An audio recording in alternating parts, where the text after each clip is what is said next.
හිටියා. අයියෝ මස්සිනායන්ටි වගේමයි බඩ කඩਿੱතුවත්. උචු ගන්නකට ඕන වෙලාවෙම.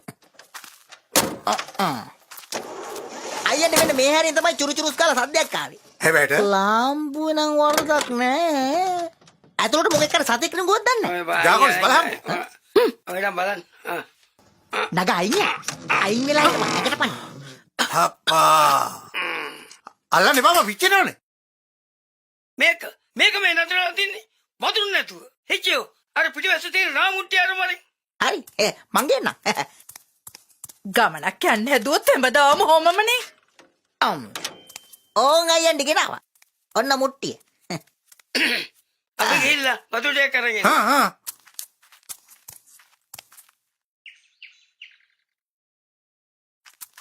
යාකෝලිස් අයියන්ටි. ඇයි?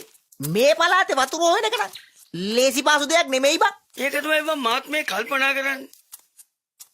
මුට්ටිය තියෙන එකේ අයියන්ඩි මමයි මාරුවෙන් මාරුවට මූත්‍රා කරලා කාර් එකට දාමුද බං? මට නම් දැන් උනත් පුළුවන් වගේ. අර තියෙන්න බං බඩු. අප්පට දිරි ගහේ වඩු. කලකලි. හරි වෙදින්. ඔන්න බලපන්.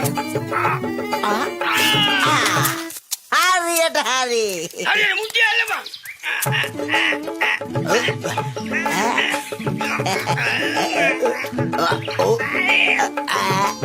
මේ මාරුනේ බං.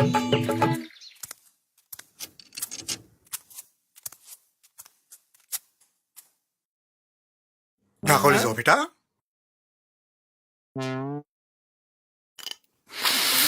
මේ රානේ තොපි බිව්ව නේද? රානේ මොන මකබා වුණත් මොකද මේ ගිනියෙන් වෙච්ච මොකල සීතල වෙනවනේ. අයියන්ඩි ඔක්කොම බෝල් දෙපා අපිට ටිකක් තියන්න. රයිට්. දාපා. හැබැයි ජාගොස් ඔබ වාහනේ ලෙව්වොත් එහෙම 25000ක් දඩ ගන්න.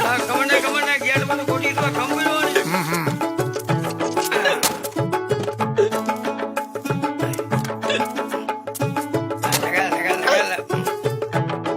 මාවත් ගනින්කෝ බං. ගයින් ඔය බර.